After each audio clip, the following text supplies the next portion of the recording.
따라하시죠. 순종으로 이루신 일.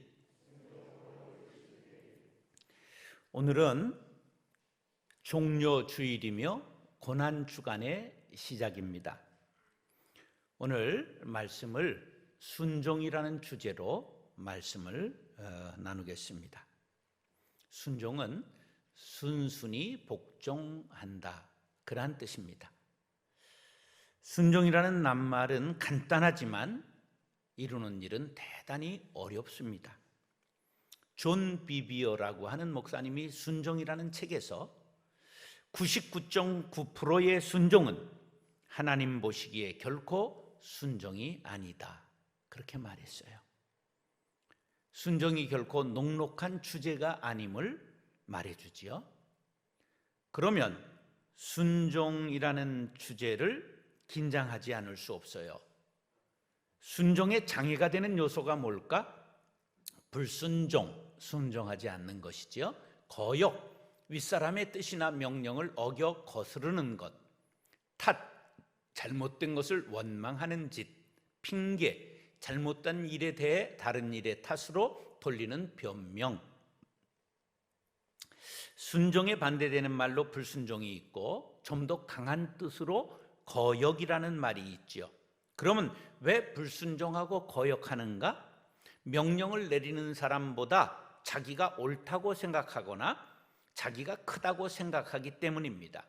이런 마음은 교만이요, 사탄이 주는 마음입니다. 존 하우 목사님은 사람들이 보편적으로 하나님에게 불순종한다는 것은 마음의 소원과 악의를 나타낸다. 왜냐하면 순종이 사랑에서 나오듯 불순종은 악의에서 나오기 때문이다.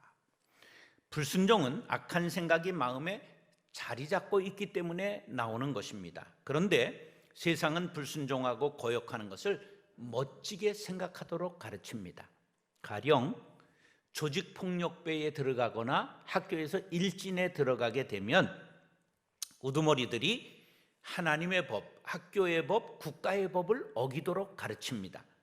마약을 하거나 술을 마시거나 불법 성관계를 맺게 하거나 도둑질하는 일 등을 하게 하면서 손가락을 자르고 피를 나누어 마시는 절차를 거쳐서 조직의 일원으로 받아들입니다.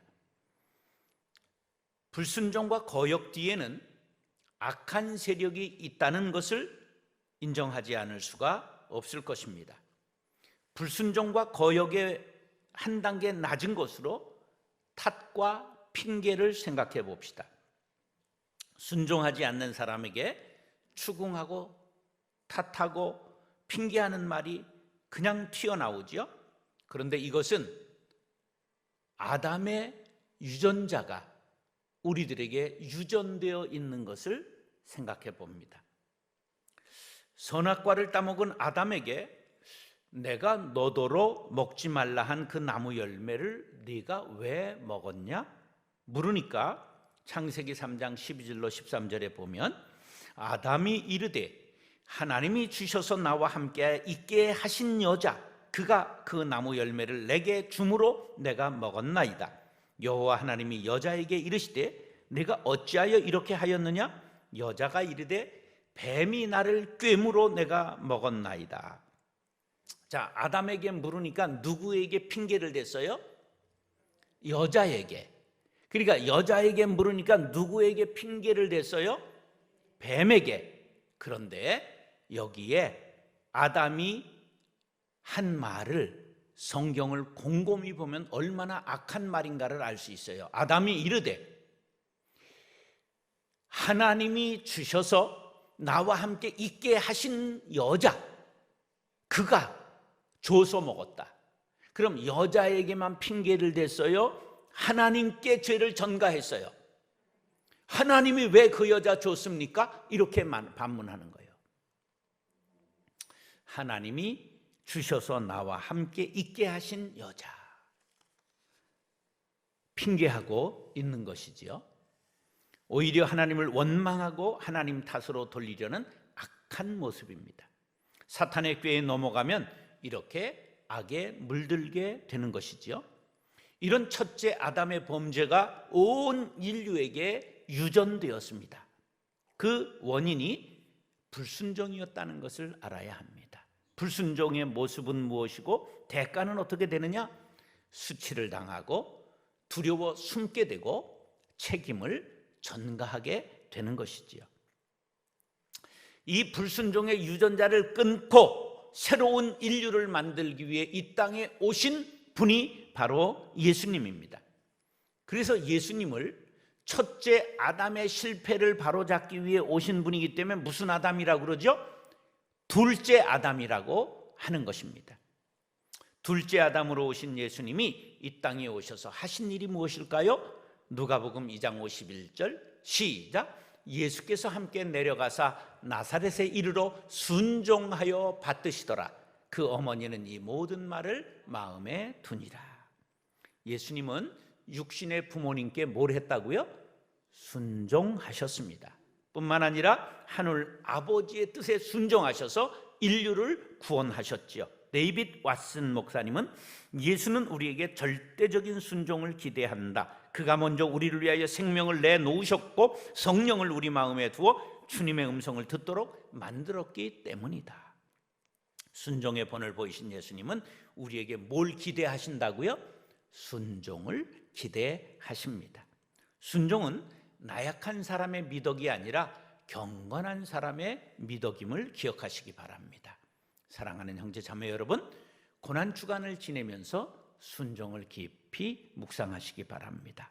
내 마음에 자리 잡고 있는 불순종, 거역, 핑계, 탓하는 마음을 다 버리고 순종의 사람으로 거듭나 가정의 작은 예수, 교회의 작은 예수, 세상의 작은 예수로 살아갈 수 있게 되기를 축원합니다. 따라서 대제사장이 되셨습니다. 예수님이 순종하셔서 이루신 일 첫 번째가 뭐라고요? 대제사장이 되셨다. 자, 대제사장 그러면 큰 거 같잖아요.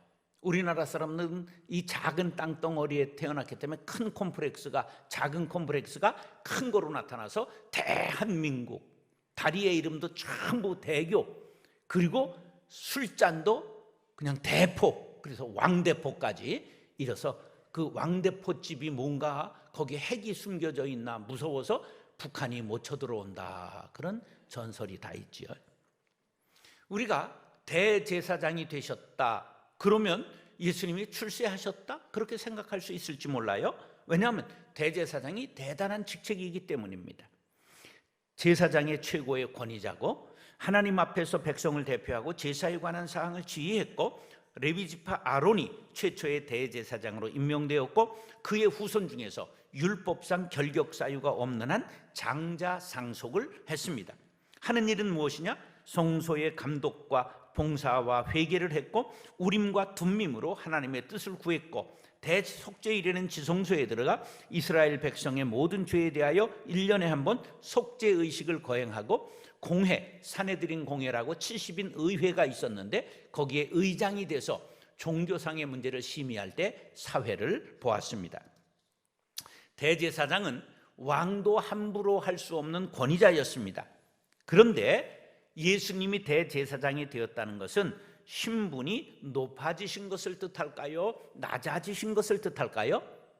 낮아지신 것을 뜻합니다. 왜? 만왕의 왕 예수님 하나님의 아들이 하늘 보좌를 버리시고 인간의 몸을 입어야 가능한 일이었기 때문입니다. 군대 용어를 빌리면 계급이 강등된 것입니다. 5절로 6절 시작. 또한 이와 같이 그리스도께서 대제사장 되심도 스스로 영광을 취하심이 아니요 오직 말씀하신 이가 그에게 이르시되 너는 내 아들이니 내가 오늘 너를 낳았다 하셨고 또 이와 같이 다른 데서 말씀하시되 내가 영원히 멜기세덱의 반차를 따르는 제사장이라 하셨으니. 예수님이 대제사장 되신 것은 예수님이 원해서 된 것이 아니라 너는 내 아들이니 내 명령을 따르라 하신 하나님의 명령에 순종하여 대제사장이 되셨다, 그런 뜻입니다. 그러면 대제사장이면 대제사장인데 왜 멜기세덱의 반차를 따랐다는 말은 무엇인가? 이제는 귀를 쫑긋하셔야 됩니다. 아마 여러분들이 신앙생활을 오래 하셨어도 이걸 처음 듣는 해석일 수 있기 때문에 잘 들으셔야 합니다. 대제사장은 레위 지파의 아론의 후손 중에서만 나올 수가 있습니다. 그러니까 예수님을 대제사장이라 할 때 걸리는 것이 하나 있으니, 예수님이 레위 후손일까요? 유다의 후손일까요? 유다의 후손이기 때문에 이게 걸리는 거예요. 대제사장이 될 수 있어요? 없어요? 없어요. 그렇기 때문에 이 설명이 조금 길어야 됩니다. 멜기세덱은 갑자기 등장했는데 누구냐? 이 사람은 창세기 13장에 보면 아브라함이 조카 롯과 이제 분리될 때 조카 롯이 아주 얌통머리 없는 놈이거든요. 그래가지고 네가 먼저 택하라. 네가 동하면 나는 서하고 서하면 좌하면 우하겠다. 그러니까 냉큼 어디를 택해요? 기름지고 문명이 발달한 소돔 쪽을 택하는 거예요. 그래서 소돔성으로 갔어요. 그런데 소돔성이 그돌라오멜 동맹군에 의해서 공격을 받아가지고 조카 롯도 포로로 잡혀갑니다. 근데 의리의 사나이 아브라함이 조카 롯을 구하기 위해 318명의 가신들 군사를 거느리고 그를 추격합니다. 그러니까 그돌라오멜 동맹군이 승리에 취해가지고 밤새도록 퍼마시고 전부 술에 떨어져 잠자는 사이에 아브라함이 가신들과 함께 밤에 그냥 급습해가지고 그들을 전부 죽이고 거기에서 롯을 구출하고 그리고 전부 전리품을 챙겨서 돌아오는데, 창세기 14장에 보면 그 돌아올 때에 누가 나타나느냐? 소돔 왕이 마중 나오면서 우리를 대신해서 이렇게 승리하게 하시니 감사합니다. 그런데 이어서 살레망 멜기세덱이 떡과 포도주를 가지고 나왔으니 그는 지극히 높으신 하나님의 제사장이었더라. 그가 아브라함에게 축복하여 이르되 천지의 주제이시오 지극히 높으신 하나님이여 아브라함에게 복을 주옵소서. 알지도 못하는 살렘이라는 곳의 왕이 멜기세덱이라는 사람이 갑자기 등장해서 그 떡과 포도주를 가지고 나오고 아브라함을 축복합니다. 자, 여기 잘 생각하세요. 살레망 멜기세덱을 하나님의 제사장이라 그렇게 창세기에 설명하고 있어요. 제사장이, 목사가, 신부가 떡과 포도주를 들었다, 그리고 축복했다. 뭐를 연상할 수 있어요? 성찬식을 거행한 거예요. 그리고 아브라함에게 복을 주옵소서 그렇게 축복했단 말이에요. 그러니까 아브라함이 전리품 중에 10분의 1을 누구에게 바쳤어요? 멜기세덱 왕에게 바쳤단 말이에요. 최초의 11조 제도가 어디서 나왔어요? 멜기세덱에게 아브라함이 전리품의 10분의 1을 드린 데서 11조 제도가 시작된 거예요. 그래서 이것을 해석을 히브리서 기자가 1800년이 지나서 예수님을 바로 멜기세덱의 뒤를 이은 대제사장이라고 히브리서 기자가 해석을 했어요. 보세요. 레위 지파의 아론 후손만 대제사장이 될 수 있는데 레위 지파의 조상은 야곱, 야곱의 조상은 이삭, 이삭의 조상은 누구예요? 아브라함이에요. 아브라함이 누구에게 11조를 드렸다고요? 멜기세덱에게. 그러니까 멜기세덱은 바로 이제 하나님이 택하신 대제사장이라는 거야. 그러니까 멜기세덱의 반차를 따랐다는 것은 바로 레위의 반차를 따르지 아니해도 이게 대제사장으로 성립이 되는 거예요. 그렇기 때문에 예수님은 바로 대제사장인데 유다 지파지만 가능한 건 누구의 반열을 따랐기 때문에? 멜기세덱의 반열을 따랐기 때문에 너희들이 오해하지 않아도 된다, 이러한 뜻입니다. 그래서 이렇게 그 멜기세덱을 우리들에게 히브리서가 기가 막히게 해석을 해준 거죠. 그런데 예수님이 대제사장이 되시면 높아지심이라고 그랬어요? 낮아지심이라고 말했어요? 낮아지심이라고 말했잖아요. 자, 저 영국에 왕이 될 수 있는 서열 3위인 해리 왕자가 10여 년 전에 이라크 파병 부대에 갔다가 그냥 뒷전에서 놀다가 온 것이 아니라 정찰부대 소대장으로 전투가 벌어지고 있는 남부 바스라에 투입됐어요. 그러면서 이런 말을 했어요. 막사 뒤가 아닌 전쟁에서 다른 동료들과 나는 똑같이 복무하겠다. 이것은 왕실의 노블레스 오블리지, 의무를 가졌으면, 책임을 가졌으면 상응하는 의무를 우리가 해야 된다. 내가 왕자다운 행동을 해야 된다. 이런 모범을 보인 거지요. 우리 예수님께서도 인류를 구원하시려는 하나님의 구원 계획에 순종하셔서 하늘 보좌를 버리시고 우리의 죄를 대신 지시고 하나님께 나아가는 이 땅의 대제사장이 되신 것입니다. 할렐루야. 이에 대하여 히브리서 7장 16절 17절이 이와 같이 말씀합니다. 시작. 그는 육신에 속한 한 계명의 법을 따르지 아니하고 오직 불멸의 생명의 능력을 따라 되었으니 증언하기를 네가 영원히 멜기세덱의 반차를 따르는 제사장이라 하였도다. 할렐루야. 사랑하는 형제 자매 여러분, 순종하셔서 하늘 보좌를 버리시고 인간의 몸을 입으시고 대제사장이 되신 예수님의 순종을 본받게 되기를 축원합니다. 따라서 고난을 받으셨습니다. 자, 예수님이 순종하셔서 뭘 받았다고요? 고난을 받았다. 고난 주간은 십자가를 묵상하는 주간입니다. 십자가의 종류가 참 많아요. 성지를 순례해 보면 너무 감동적인 십자가 모습들이 있습니다. 이 십자가는 모세가 가나안 땅을 바라보고 죽었던 느보산에 세워진 십자가입니다. 저 모세가 죽은 데에 세워진 십자가예요. 모세가 가나안 땅에 들어갔어요? 못 들어갔어요? 못 들어갔죠. 너의 사명은 여기까지다. 그래서 저기서 죽었어요. 그런데 가만히 보세요. 굉장히 의미가 있어요. 저 십자가에 지금 달린 것은 뱀의 형상을 하고 있잖아요.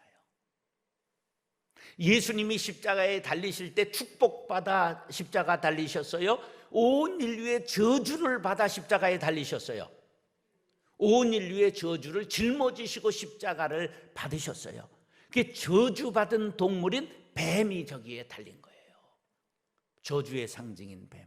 우리 예수님이 우리의 죄를 다 짊어지시고 저주의 상징으로 돌아가신 거예요. 온 인류의 저주를 담당하시려 축복이 아니라 저주의 십자가를 지신 것이지요. 주는 그리스도시요 살아계신 하나님의 아들입니다 고백했던 베드로가 고백했던 장소에 고백교회가 세워졌는데 거기 정문에 있는 십자가는 이런 모양이었어요. 그리고 고백교회 실내에는 이런 아름다운 십자가들이 장식되어 있는 것을 보았습니다.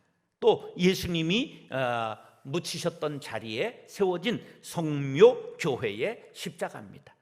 그런데 예수님이 지신 십자가는 그런 아름다운 십자가가 아니라 험한 거친 통나무에 그리고 자그마치 18cm가 되는 대못에 저렇게 못에 박혀 돌아가신 것입니다. 그런데 예수님의 머리에 뭐를 씌웠지요? 가시관을 씌웠어요. 그런데 제가 현장에서 자라나는 가시관 만들었던 가시나무를 보고 눈물이 왈칵 솟구쳤어요. 저 뾰족뾰족한 가시가 자그마치 10cm가 넘어요. 저거를 얽어가지고 예수님의 머리에 확 씌우는 순간 예수님의 머리에 피가 낭자하게 흘러내렸던 것입니다. 예수님은 바로 이런 고난에 순종하신 것입니다. 7절, 8절 시작. 그는 육체에 계실 때에 자기를 죽음에서 능히 구원하실 이에게 심한 통곡과 눈물로 간구와 소원을 올렸고 그의 경건하심으로 말미암아 들으심을 얻었느니라. 그가 아들이시면서도 받으신 고난으로 순종함을 배워서. 기독교 신앙의 중심적인 사건들 중 가장 핵심은 그리스도의 순환과 십자가 사건입니다. 이것은 갑자기 된 일이 아니라 예수님이 탄생하시기 800년 전 이사야 선지자 때로부터 예언된 것입니다. 그가 찔림은 우리의 허물 때문이요, 그가 상함은 우리의 죄악 때문이라. 그가 징계를 받음으로 우리는 평화를 누리고 그가 채찍에 맞음으로 우리는 나음을 받았도다. 사도 바울도 이렇게 말했습니다. 그러나 내게는 우리 주 예수 그리스도의 십자가 외에 결코 자랑할 것이 없으니 그리스도로 말미암아 세상이 나를 대하여 십자가에 못 박히고 내가 또한 세상에 대하여 그러하니라. 사도 바울은 우리 그리스도인들에게 모두 십자가를 바라보라고 가르치고 있는 것입니다. 예수를 믿고 복받을 것을 강조하는 거 아닙니다. 예수 믿고 십자가를 지고 고난받은 것을 자랑할 수 있어야 참된 그리스도인이 되는 것입니다. 여러분들 응암교회 이번 고난이 완전히 여러분들의 새로운 부활의 승리로 다가올 수 있게 되기를 축복합니다.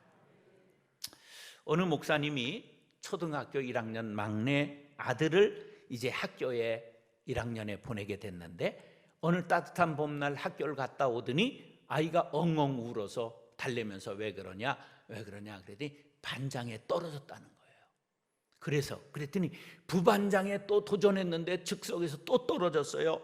막 쪽팔려요. 그러면서 우는 거야. 그래서 이제 잘 달랬어요. 근데 형들이 이제 학교에서 오더니 이제 동생 얘기를 듣더니 동생을 데리고 코치를 하는 거야. 야, 너 진짜 반장하고 싶으면 지금부터라도 애들한테 초코파이도 사주고 애들한테 잘 열심히 도와주고 봉사해야 돼. 그런데 드디어 3학년 돼가지고 막내 아들이 반장에 당선돼서 와서 막 자랑을 하는데 16명이 출마했다는 거예요. 그런데 야, 어떻게 반장이 됐냐? 그러니까 내가 연설을 잘했어. 뭐라고 연설했는데, 여러분이 나를 뽑아주시면 내가 여러분들의 영원한 걸레가 되겠습니다. 이랬다는 거예요. 그랬더니 표를 몰아줘서 반장이 됐다는 거예요. 그래서 목사님이 아들을 무릎에 앉히고 기도했어요. 하나님, 이 아이가 친구들을 위해서 참된 걸레가 되게 해 주십시오. 그리고 자라서 일평생 이 세상을 위한 걸레가 되게 해 주십시오. 예수님께서 친히 십자가까지 지시고 낮아지셔서 고난당하심으로 더러워진 우리의 영혼의 죄를 닦아주는 걸레가 되어 주신 것입니다. 그분이 하나님의 아들이라는 점을 생각할 때 십자가는 도저히 상상할 수 없는 겸손의 상징입니다. 우리 자신이 십자가에 못 박힐 수는 없지요. 우리가 십자가를 진다고 다른 사람을 구원할 수 있는 것도 아니지요. 다만 주님이 원하시는 것은 나의 수준, 각자의 수준에서 십자가를 지는 것입니다. 이번 고난 주간에 여러분들 금식으로, 또 문화 금식에 인터넷, 스마트폰, 그리고 TV를 끄면서 금식에 동참하며, 또 영화 같은 오락을 삼가하고 외식하는 일들을 삼가하면서 여러분들이 고난에 동참한다면 여러분들의 기도를 들으시고 하나님께서 여러분의 문제와 교회의 문제와 이 땅의 모든 문제를 해결해 주실 줄로 믿습니다.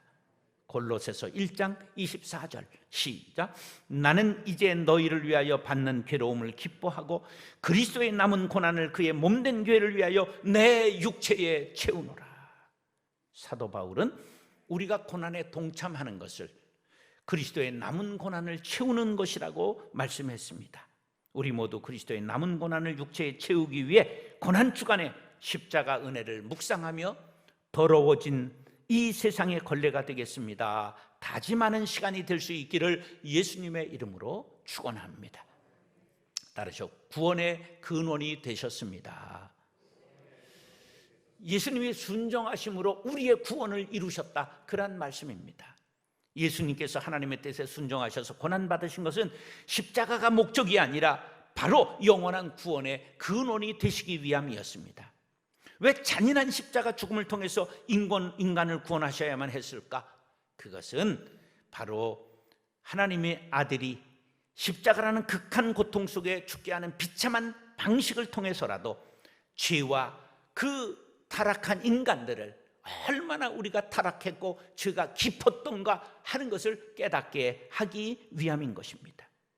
죄의 깊이가 심각하고 무게가 너무 무거웠기 때문에 죄 없으신 유월절 어린 양 예수님을 우리를 위해 희생시키신 것입니다. 예수님의 고난이 없었다면 우리의 구원도 없습니다. No cross, no crown. 십자가 없이 면류관 없다. 복음을 전하기 위해 사도들의 선교적인 고난이 없었다면 한국 교회는 존재할 수 없었습니다. 우리 아버지 어머니들의 눈물의 기도가 없었다면, 응암교회 우리의 믿음의 선조들의 희생이 없었다면 오늘의 고난이, 우리의 영광이 없었을 것입니다. 우리 구원의 행복은 바로 이런 고난을 통한 것이었음을 이 사순절에 뼈저리게 느껴야만 합니다. 9절로 10절 시작. 온전하게 되셨은즉 자기에게 순종하는 모든 자에게 영원한 구원의 근원이 되시고 하나님께 멜기세덱의 반차를 따르는 대제사장이라 칭하심을 받으셨느니라. 하나님의 아들이시지만 순종하셔서 대제사장이 되시고 고난받으시고 십자가를 지셨기 때문에 구원받는 자들의 첫 열매가 되신 것입니다. 구원이라는 말은 아이티오스라고 하는 헬라어로 원인이라는 뜻이요 씨앗이요 첫 열매라는 뜻이 되는 것입니다. 성도들은 그리스도가 십자가에 죽으시고 부활하신 일에 믿음으로 참여함으로 그를 따라 죄에 대하여는 죽고 의에 대하여 다시 살아나 영원한 구원에 이르게 되는 것입니다. 이것은 바로 로마서에는 그리스도와 연합이라고 말씀하고 있는 것입니다. 그러므로 우리가 그의 죽으심과 합하여 세례를 받음으로 그와 함께 장사되었나니 이는 아버지의 영광으로 말미암아 그리스도를 죽은 자 가운데서 살리심과 같이 우리로 또한 새 생명 가운데서 행하게 하려 함이라. 만일 우리가 그의 죽으심과 같은 모양으로 연합한 자가 되었으면 또한 그의 부활과 같은 모양으로 연합한 자가 되리라. 연합이라는 단어가 얼마나 많이 나옵니까? 우리가 십자가에서 그와 연합되어 함께 죽을 때 우리가 부활에 연합하여 동참하게 됨을 믿으시기 바랍니다. 요한복음 12장 24절 내가 진실로 진실로 너희에게 이르노니 한 알의 밀이 땅에 떨어져 죽지 아니하면 한 알 그대로 있고 죽으면 많은 열매를 맺느니라. 많은 열매를 맺지 못하는 것은 죽어야 사는 하나님의 섭리를 실천하지 못했기 때문입니다. 여러분, 이 고난 주간에 여러분들의 자아, 내 중심적인 생각, 교회를 내가 어떻게 해보겠다는 생각을 전부 내려놓고 성령의 인도함 받으시기 바랍니다. 하나님의 긍휼을 덧입으시기를 바랍니다. 예수님이 죽기까지 순종이 구원의 근원이 되셨습니다. 그리스도께서 죽기까지 하나님께 순종하셨듯이 우리도 자기를 부인하고 자기 십자가를 지고 그리스도를 따르는 성도들이 되셔서 교회를 살리고 가정을 살리고 민족을 살리시기를 간절히 바랍니다. 마태복음 16장 24절 25절에 보면 예수께서 제자들에게 이르시되 누구든지 나를 따라오려거든 자기를 부인하고 자기 십자가를 지고 나를 따를 것이니라. 누구든지 제 목숨을 구원하고자 하면 잃을 것이요 누구든지 나를 위하여 제 목숨을 잃으면 찾으리라. 우리 모두가 내려놓으시기 바랍니다. 나는 죽고 주님은 살고 십자가의 주님과 함께 못 박힘으로 우리가 다시 사는 역사를 체험할 수 있게 되기를 간절히 바랍니다. 다른 이로서는 구원을 받을 수 없나니 천하 사람 중에 구원을 받을 만한 다른 이름을 우리에게 주신 일이 없습니다. 구원에 관한 한 오직 예수밖에 없습니다. 유일한 길은 예수님밖에 없습니다. 예수님께서 하나님께 순종하셔서 구원의 근원이 되셨기 때문입니다. 사랑하는 형제 자매 여러분, 예수님께서 하나님께 순종하심으로 하늘보좌를 버리시고 대제사장이 되셨습니다. 우리의 죄를 대신해 고난을 받으셨습니다. 순종하심으로 구원의 근원이 되셨습니다. 하늘을 두루마리 삼고 바다를 먹물 삼아도 다 기록할 수 없는 하나님의 사랑과 예수님의 은혜를 감사하며 나도 순종하겠습니다. 예수님의 남은 고난을 내 육체에 채우겠습니다. 결단하며 지내는 사순절 한 주간이 될 수 있기를, 고난 주간 한 주간이 될 수 있기를 예수님의 이름으로 축원합니다. 따라서 순종으로 이루신 일, 대제사장이 되셨습니다. 고난을 받으셨습니다. 구원의 근원이 되셨습니다. 기도하겠습니다. 사랑과 은혜가 풍성하신 아버지 하나님, 주님이 순종하셔서 낮고 천한 이 세상에 오셔서 대제사장으로 인류를 대신하여 피 흘려 고난 받으신 것을 찬미합니다. 그러므로 우리의 구원의 근원이 되셔서 잠자는 자들의 처절매가 되셨습니다. 나도 주님의 고난을 내 몸에 남은 고난을 채우기를 원합니다.